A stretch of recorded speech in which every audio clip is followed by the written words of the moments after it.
So.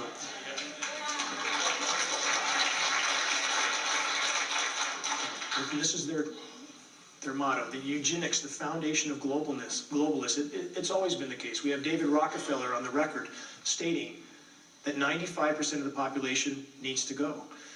And a lot of people have never seen these quotes, but they exist. So it should not be hard to connect the dots here. And at this point, we are all not only expendable to them, but we are a liability to them. It's something we need to remember.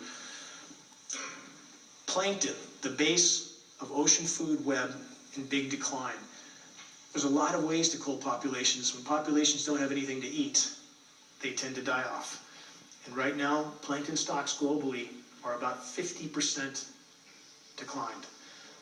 This is of immense importance. Plankton produces 50 to 60% of Earth's oxygen supply.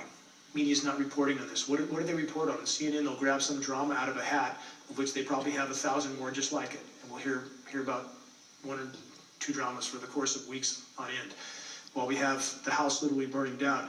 No plankton, no fish. We had the anchovy fleet return to the Pacific Northwest with no fish, 0, this last fall. So the food chain is breaking down right now. We're seeing marine life wash up on the shores of western North America, now in Texas. Some of this may be related to Fukushima radiation, but I think at this point still the majority related to a food chain that's collapsing. The bees, what about the bees? Is it farm chemicals? If it's farm chemicals, why are the bees just as dead 1,000 miles into the wilderness? Try to tell people this that are in the bee community. I've tried. Most won't listen. I've talked to some of the head people in the country. They want to stay in their cocoons. They've been taught and trained that unless it says in their peer-reviewed, establishment-approved manual that there's something going on in our skies, then it literally doesn't exist in their reality. The bee collapse disorder appears to be most directly related to geoengineering and the radio frequency signals. One more article, A World Without Bees. Einstein said, 4 years after the bees disappear, so will humans. We're on that track now. There are so many directions that the walls are closing in factors that lead back to geoengineering. So many roads lead back to geoengineering. Statewide king salmon decline points to outside forces, yet again, that I've just named. When you have no basis to the food supply, when you have an ozone layer that has been torn apart by these programs, excessive UV killing the plankton, food chain collapses. Right now, global pelagic fish populations are down 95%.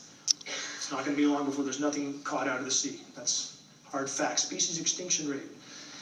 You can see the graph there. It goes almost straight up. I've been over this figure before, but it's important to repeat. We're losing about 200 species a day. 200 a day going extinct. You hear a lot of people say that, well, that's normal. Species go extinct. That's 10,000 times normal. It's 10,000 times the background rate. Nothing normal about that. This is something that most of you probably haven't seen. It looks like a golf course. It's actually algae. This is the ocean. And you see people up on the beach behaving as if nothing's wrong. This is in China. Massive algae blooms are literally matting the ocean several feet thick. Those oceans are dead. They're dead in those regions. You don't get this sort of growth otherwise. Our media doesn't cover these sorts of things. It is literally ecosystem collapse. These dots are all dead zones. There's over 400 dead zones around the planet right now, some as big as 10,000 square miles. These are anoxic zones where there's no oxygen in the water. Everything